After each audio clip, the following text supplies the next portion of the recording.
कौन वेद से हुआ है?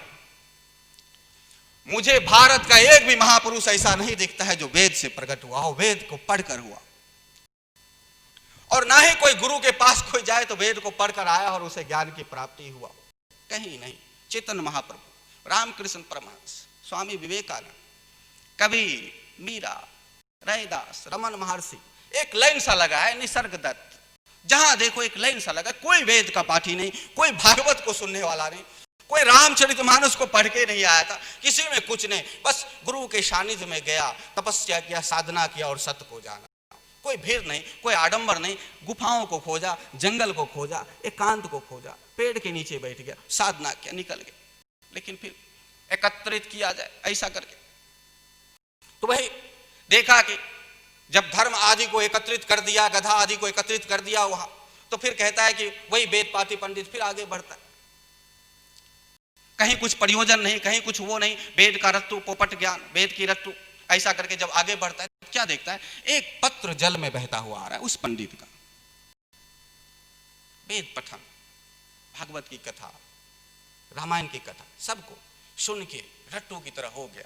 और फिर जब रट्टू की तरह हो गया, यानी समझ लिया हम तो विद्वान हो गए, हम तो ज्ञानी हो गए, तो फिर चलता है, आगे बढ़ता है, शमशान से आगे जाता है, गधा मरा, ऊंट मरा, पंडित फिर आगे बढ़ता है, विद्वान फिर आगे बढ़ता है, नदी है, नदी बह रही है, एक पत्र उसके अंदर आ रहा है, बड़े आनंदित होता है। बंधु, वेद को खोलो, भागवत को खोलो, कुछ लिखा होगा, उसके अनुसार हमें चलना, जो शास्त्र में। और शास्त्र अलग होता है, धर्म ग्रंथ अलग होता है। शास्त्र बड़ा ही पवित्र शब्द है, शास्त्र। इसलिए कृष्ण वेद पढ़ो ऐसा नहीं कहता, पर यह कहता है शास्त्र के अनुसार चलो। कृष्ण कहते शास्त्र का मतलब शास्त्र और सस्ता, जिसे ज्ञान हो गया हो वह जो बोले वह शास्त्र है। सस्ता, जिसे सत्य का बोध हो गया, अब जो बोलेगा वो शास्त्र हो गया। सस्ता से जो शब्द निकले वो शास्त्र है। इसलिए कृष्ण वेद पर, पुराण पर, कुरान पर किसी पर नहीं कहते, भागवत पर, देवी पर, देवता पर नहीं कहते, लेकिन शास्त्र पर कहते, ज्ञानी जन के विषय में कहते हाँ वो जो बोलेगा वो शास्त्र होगा, वही शास्त्र। इसलिए शास्त्र अनुसार चल, यानी गुरु अनुसार चल, वेद अनुसार ना चल, गुरु अनुसार चल, ज्ञानी अनुसार चल। क्यों? क्योंकि वो स्वयं पता है ना, डूब के निकले हैं ना, संसार में पहले वो भी डूबे थे, डूब के निकले, इसलिए उनको पता है तुम्हें भी डूबने से बचा ले। लेकिन वेद ये नहीं बचाएगा तुझे। तो वही देखता है सामने से पत्र आ रहा है, तो आग मिष्यति यत पत्रम तदा समांस तारस्यति। हे बंधु, हे मेरे मित्र, तूने भी साथ साथ वेद का पठन किया, हमने भी साथ साथ किया। वेद तो ये कह रहा है, शास्त्र, वेद शास्त्र, वेद धर्म ग्रंथ तो ये कह रहा है, आग मिष्यति यत पत्रम, जो पत्र बहता हुआ आए वह भाव सागर से पार कर देता है। तो फिर क्या किया जाए? बोला ये भाव सागर से पार करने वाला पत्र है। पत्र मतलब पत्ता, ये जो पेड़ पौधे के पत्ते हैं वो बहता हुआ आ रहा। बोला ये भाव सागर से पार करेगा, वही पत्ता, वही पत्ते में लिखा है भागवत, वही पत्ते में लिखा है रामायण, वो पत्ता आपको पार करेगा। किसी को ये ज्ञानी जन जरूर हंसता होगा कि श्री गुरु चरण सरोज रजा निजमन मुकुट सुधार वर्णोर अकबर विमल जैसे जोदायक फलचा।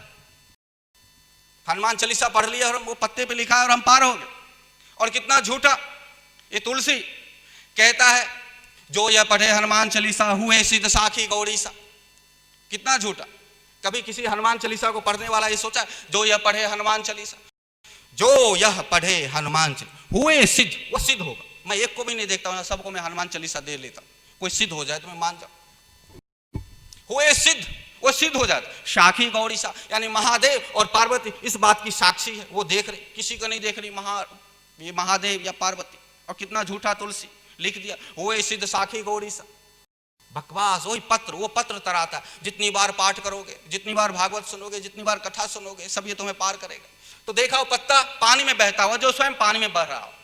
ये भागवत, कुरान, ये पुराण, ये बाइबल सब आदमी के अधीन है। आदमी बचा के रखे तो ठीक, आदमी छोड़े तो लुप्त। लेकिन ज्ञान किसी के अधीन नहीं है। ज्ञान सत्य है, ज्ञान जीवन की धारा है। ज्ञान चलते चलते बगैर पढ़े ही आपको आभास करेगा क्या है संसार। जैसे दुख सुख को देखे, जैसे डमाडोल को देखे, अपने आप वह है सत्य वचन जो आपके मुखारबिंद से लगता। जब जब आपको लगता होगा संसार आसार है, समझो कि आप सस्ता हो चुके, आपके मुख से गुरु महाराज बोल रहे। जब जब लगे बहुत कष्ट दे रहा है, बहुत दुख है संसार, कितना भी कुछ कर लेता हूं तो भी यही चल रहा है। जब जब ऐसी बात आया आप उसी समय ज्ञान की धारा पर चल पड़े, और जब जब लगे नहीं कुछ कर ले, कुछ ऐसा कर ले, कुछ ये बना ले, उसका बिगाड़ कर दे, उसका ये कर, तब तब लगो आप उस पत्र की तरह, उस भागवत की तरह नदी में बह रहे हो, एक बेसहारा की तरह। लेकिन फिर भी विद्वान जन उसको देखते, वेद पाठी जन उसको देखते कि हाँ ये तो ठीक है। आगमस्यति यत पत्रम, जो पत्र बहता हुआ आ रहा हो, तदासमांस तारस्यति, ये तारने वाला है। उसमें से एक ने छलांग लगा दिया पत्ते पे कि यही भव सागर से पार करेगा। मिल गया, वेद में जो लिखा था मिल गया, छलांग लगाया, डूबने लगा व्यक्ति। तीन ने फिर खोला, वेद को खोला जाए, देख पुराण को खोला जाए, देख भागवत को खोला जाए, कहीं तो कुछ श्लोक मिलेगा। जब खोलता है तो क्या देखता है, उस पे लिखा था सर्वनाशे संपन्ने, जब सब संपूर्ण रूप से नाश हो रहा हो, जब सब कुछ जा रहा हो संपूर्ण रूप से नष्ट हो रहा हो, तो फिर वेद क्या कह रहा है, पुराण क्या कह रहा है, भागवत क्या कह रहा है, अर्धम त्यजति पंडित, आधा को बचा लो और आधे का त्याग कर दो, यही पंडित जन का लक्षण है, वही पंडित। अर्धम त्यजति पंडित, किया वही, पत्ते पर जैसे कूदा उसका मित्र डूबने लगा। सब्जी काटने का चाकू लेके साथ चलते तो उन दिनों ऐसा रिवाज था, कहीं जाओ रास्ते में कुछ बनाना हो तो एक छोटा सा हथियार रखा जाता, कहीं डंडा काटना हो, कहीं लकड़ी काटना हो, कहीं धुना लगाना हो, तो उस समय एक परंपरा था कि वो एक लेकर ही चलते थे। तो वही बोला अर्धम त्यजति पंडित सर्वनाशे संपन्ने, जब सब पूर्ण रूप से जब नाश हो रहा हो, फिर अर्धम त्यजति पंडित, पकड़ा चोटी उसका, अर्धम त्यजति पंडित, गले को काट लेता, आधा का त्याग कर दो, आधा को तो बचा लो, आधा को बचाया, वो भी गया, वो भी गया। बोला भाई अब तो ये तो हमने पंडितों का काम किया, ये तो हमने बड़ा ज्ञान का काम किया, अब आगे चलो।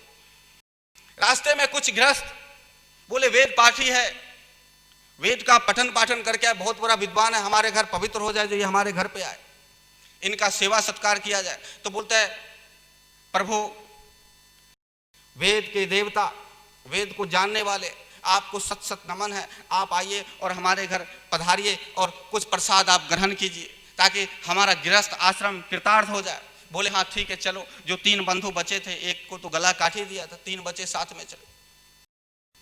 भोजन की थाल लगाई गई तो देखता है भोजन में सहजान, लंबे लंबे सब्जी की जो वस्तु होता है, चौड़ी आदि ऐसा बोलते, उसका सब्जी बनी गई। बोला वेद खोल क्या है उसमें लिखा, तो लिखा दीर्घ सूत्रे विनश्यति, ये लंबा वस्तु जो भी है विनाशकारक है, इसलिए ये नहीं खाना चाहिए, हम सब मर जाएंगे, इसलिए हटा।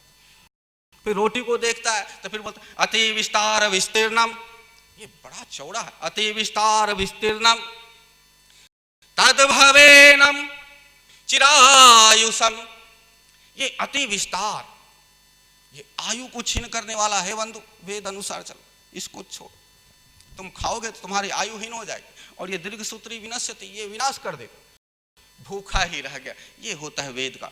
कथा कह कह कर कथाकार भी भूखा रह जाता है, कथा कह कह कर कथाकार भूखा रहता है और उसका श्रोताजन भी भूखा ही रह जाता है। कहीं उसको ना धर्म हो पाता है ना ज्ञान हो पाता है। ठीक